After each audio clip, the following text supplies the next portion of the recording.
Corpo em Movimento, por José Carlos Fará.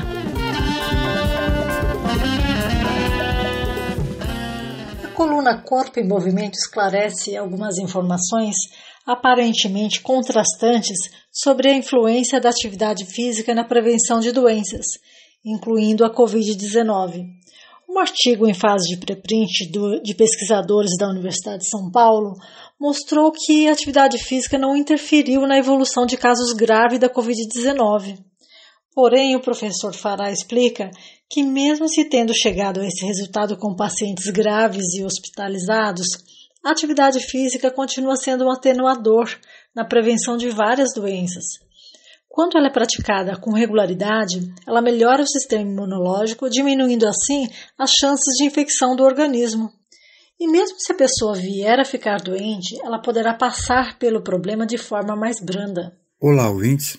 Desde março de 2020 até hoje, somos bombardeados por notícias sobre o Covid-19, relacionando com alguma descoberta, seja a nova mutação de um vírus, seja tratamento, entre muitas outras, e com a atividade física não é diferente.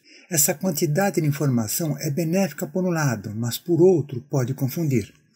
Em colunas anteriores, frisamos muito, embasados em pesquisas robustas, que a prática da atividade física fortalece o sistema imunológico e na possibilidade de pessoas fisicamente ativas ficarem doentes, inclusive o Covid-19, passar por esse processo de forma mais atenuada e também o processo de recuperação mais ameno, se comparada às pessoas sedentárias.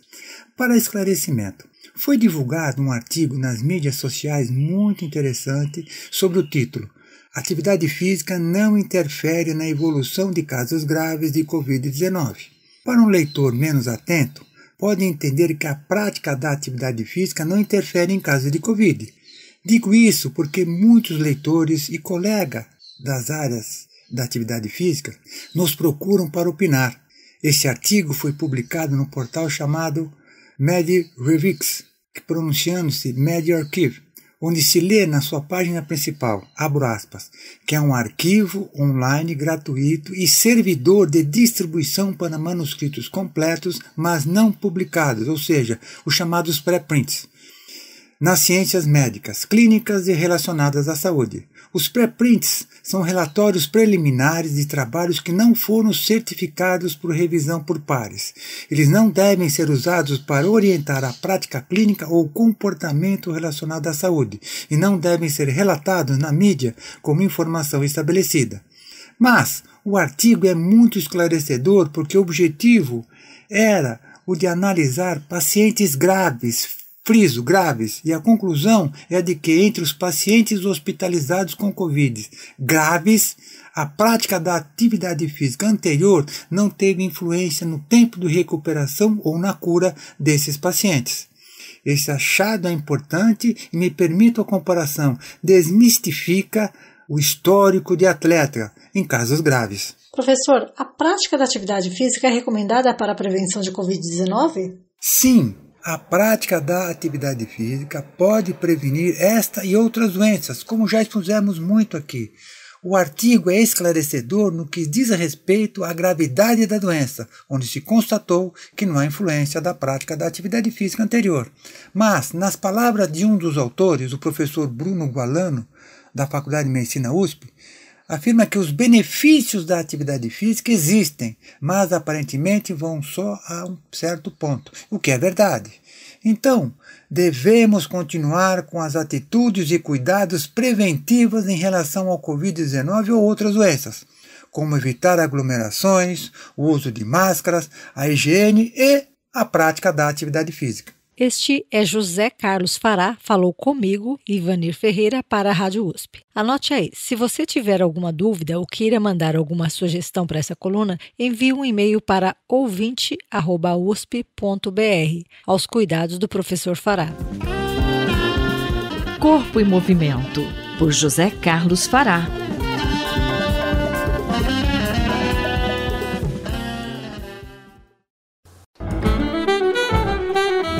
Economia, por Gilson Schwartz. Professor Gilson, como a pandemia afeta a economia? A pandemia provoca um agravamento da desigualdade, não apenas dentro dos países e das economias, mas entre as economias do mundo. Fala-se já de uma grande divergência, uma grande bifurcação no desenvolvimento econômico mundial. Esse é o tema do boletim do Fundo Monetário Internacional, nesse momento em que se discute a entrega das vacinas, a distribuição das vacinas em todo o mundo, na pior recessão em tempos de paz desde a Grande Depressão. O FMI recentemente projetou um crescimento de 5,5% esse ano e de 4,2% no ano que vem, crescimento econômico mundial. Mas essa recuperação ela vai demorar e ela é incerta. A maioria dos países no mundo enfrenta agora um problema de uma distribuição muito lenta das vacinas, como a gente vê aqui no Brasil. Isso no meio do surgimento de mais mutações do vírus. Portanto, isso leva a uma divergência cada vez mais perigosa, cada vez mais ameaçadora entre os países e entre as regiões. Por isso, a pesquisadora Kristalina Georgieva publica no boletim do FMI esse alerta, um risco de que a maioria dos países em desenvolvimento vão passar a partir de agora por um período longo de vários anos de crescimento baixo e de aumento da desigualdade. A estimativa é que no final do ano que vem a renda per capita cumulativa vai estar 13% abaixo das projeções anteriores à crise nas economias avançadas. Nos países mais pobres, entretanto, essa perda chega a 18%. O que para muitos era uma tendência à convergência, uma aproximação entre os países do mundo num processo lento, porém seguro de crescimento econômico, esse cenário cai por terra. Antes da crise, as previsões eram de que a diferença de renda entre as economias avançadas e 110 países em desenvolvimento, economias emergentes, iriam reduzir-se ao longo desse período entre 2020 e 2022. Agora, as estimativas publicadas pelo FMI indicam que apenas 52 economias vão alcançar essa maior convergência nos próximos anos e 58 simplesmente vão ficar para trás. Professor, que fatores contribuem para esse resultado? Isso se deve, em primeiro lugar, ao acesso desigual às vacinas. Mesmo no cenário mais otimista, a maioria das economias em desenvolvimento vão passar os próximos anos sem acesso a vacinas. Algumas, inclusive, expostas à queda de desempenho em setores como turismo, exportações de petróleo. A maioria delas simplesmente não tem espaço no orçamento para combater a crise. Para ter uma ideia, no ano passado, as economias, em média, dedicaram 24% da sua riqueza nacional a medidas fiscais de apoio à população, de compensação à crise. Isso pensando nas economias avançadas. 24% do PIB foi em medidas de apoio fiscal, é o governo gastando para compensar os efeitos da crise. Isso comparado com apenas 6% nos países emergentes e menos de 2% nos países de renda baixa. Ou seja, os países avançados dedicam gastos públicos numa quantidade 12 vezes maior. E, obviamente, o que a gente percebe nessa comparação entre os países é que quanto maior a crise, maior o apoio que os governos avançados deram, e isso significou menos perdas de emprego, menos efeitos sociais da crise. Portanto, nos países em desenvolvimento ou pobres, onde o problema da desigualdade social e do acesso ao emprego já é grande, ele aumentou porque os governos simplesmente não adotaram medidas de apoio com base no orçamento, com base no gasto público, enquanto que nos países avançados houve um aumento expressivo, 24% em medidas fiscais. Voltamos daqui a 2 semanas comentando as tendências na economia, na política e na tecnologia, no Brasil e no mundo. Eu, Simone Lemos, ouvi o professor Gilson Schwartz. Economia, por Gilson Schwartz.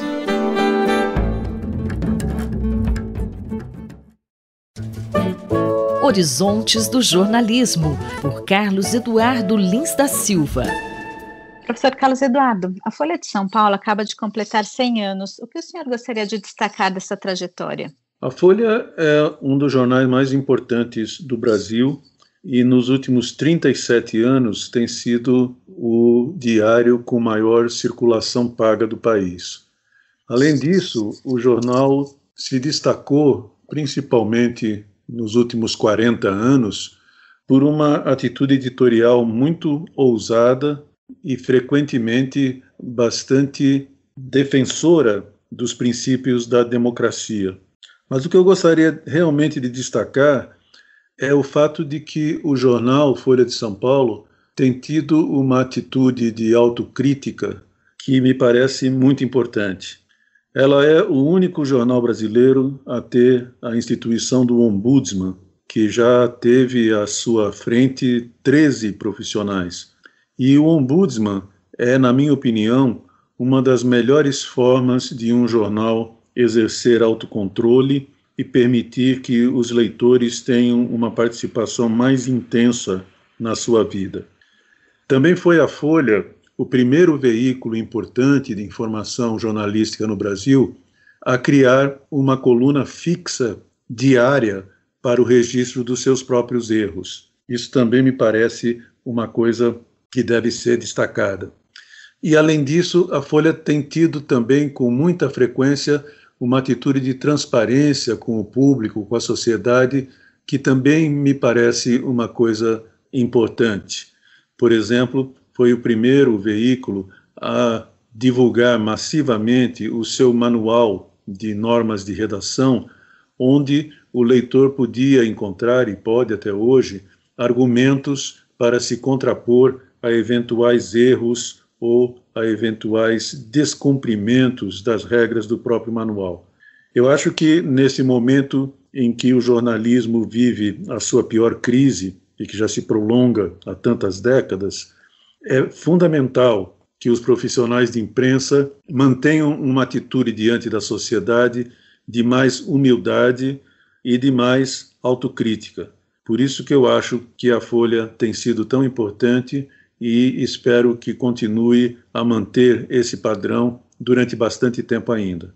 Professor, a Folha também é marcada por uma defesa constante da democracia. Teve um papel importante na época das diretas já e agora também no governo Bolsonaro e nessa situação que nós já discutimos em colunas anteriores.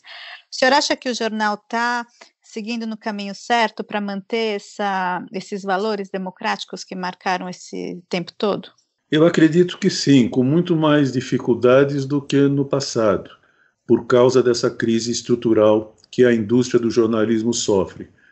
É claro que a qualidade do produto hoje não é tão boa como foi no passado, devido aos inúmeros obstáculos que a redação sofre, a começar pelo pequeno número de profissionais, quando comparado aos que trabalhavam lá 30, 35, 40 anos atrás, e também pelas novas complicações trazidas pela pandemia.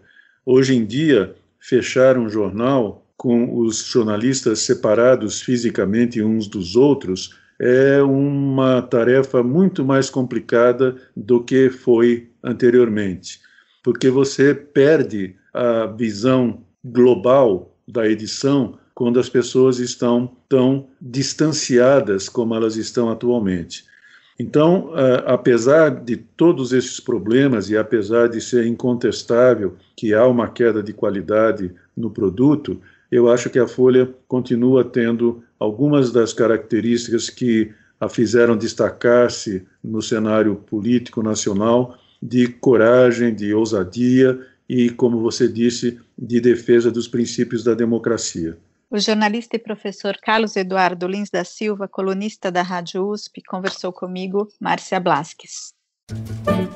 Horizontes do Jornalismo, por Carlos Eduardo Lins da Silva.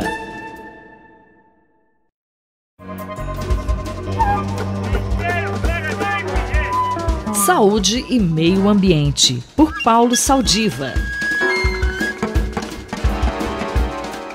Bom dia, professor Saldiva.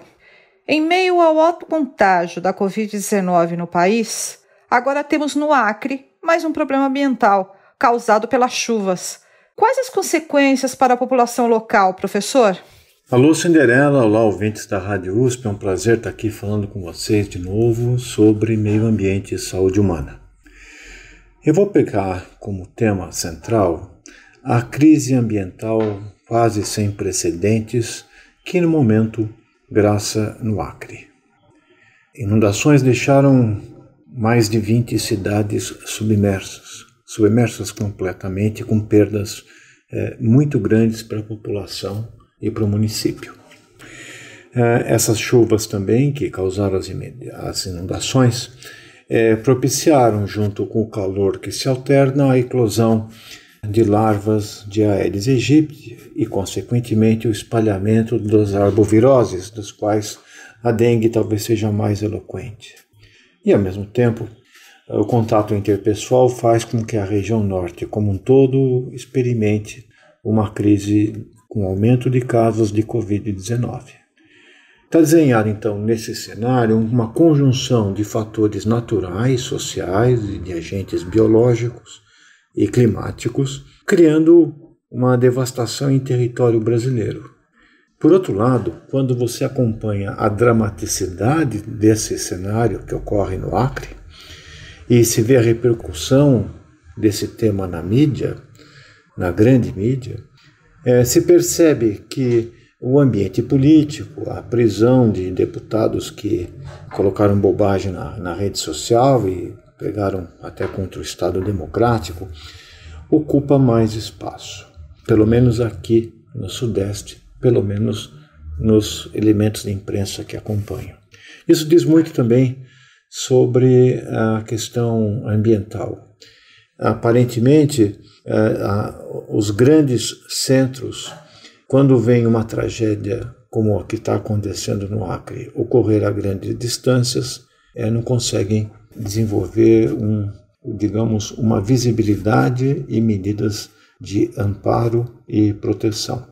Isso diz muito sobre o nosso ambiente afetivo e a nossa forma de encarar o mundo cada vez mais dominado pelo individualismo. Professor, diante dessa crise, o que podemos fazer? Talvez seja o momento da gente repensar isso. Talvez nós pudéssemos nos considerar mais parte de um todo. Talvez a gente pudesse olhar para além do nosso próprio horizonte e nos atentarmos para a grande crise ambiental que o mundo está se defrontando, e essa crise ambiental se traduz pelo espalhamento do vírus, pela escassez de vacinas, por eventos climáticos extremos e por um aumento da desigualdade no mundo. É o que eu tinha para hoje, Cinderela. Eu espero que a gente comece a reconstruir a nossa sociedade em bases melhores. Um abraço a todos e agradeço mais uma vez pelo privilégio de estar aqui. Eu sou Cinderela Caldeira e conversei com o professor Paulo Saldiva para a Rádio USP. Voltamos na próxima semana. Saúde e Meio Ambiente, por Paulo Saldiva.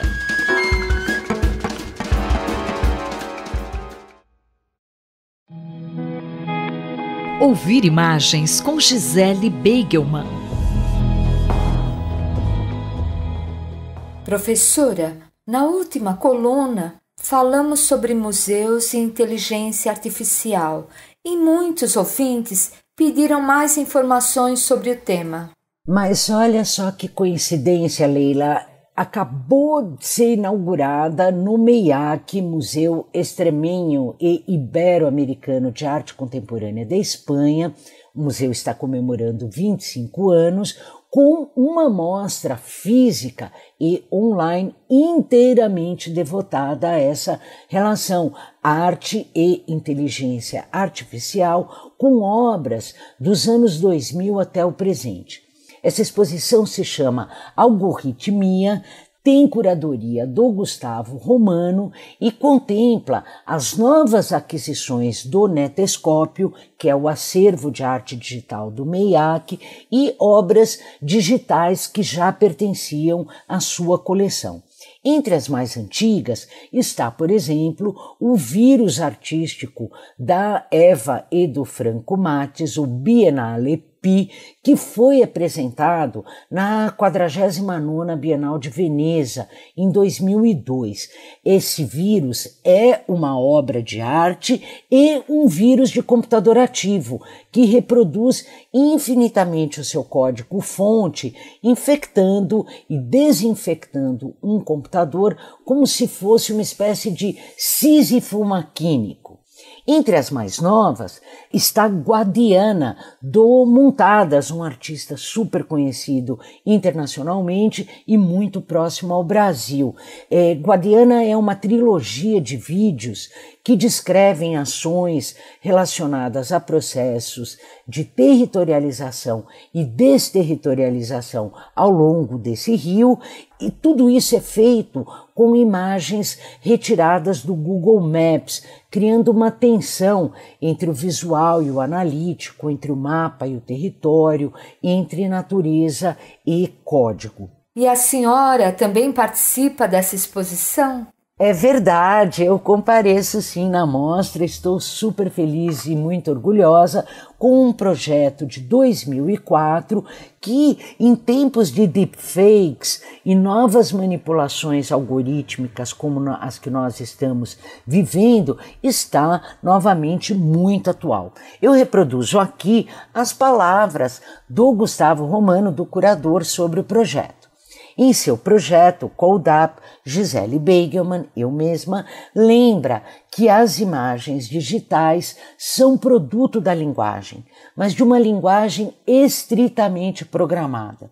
Para além da diferença entre o estatuto da fotografia e do digital, para além das diferenças entre informação e dado, a obra nos coloca numa armadilha semelhante à que Antonioni, que inspira o filme, inspira o seu trabalho, arma no seu famoso filme Blow Up. Como fotógrafo de Blow Up, finalmente descobrimos que a evidência documental não parece dar conta de qualquer realidade. Bom, eu fico por aqui, meu tempo está acabando. Para conhecer as obras, que são muitas, desta exposição, acesse netescopio.meiac.es. Até a próxima. A professora Gisele Beigelman conversou comigo, Leila Kiomura, para a Rádio USP. Ouvir imagens com Gisele Beigelman.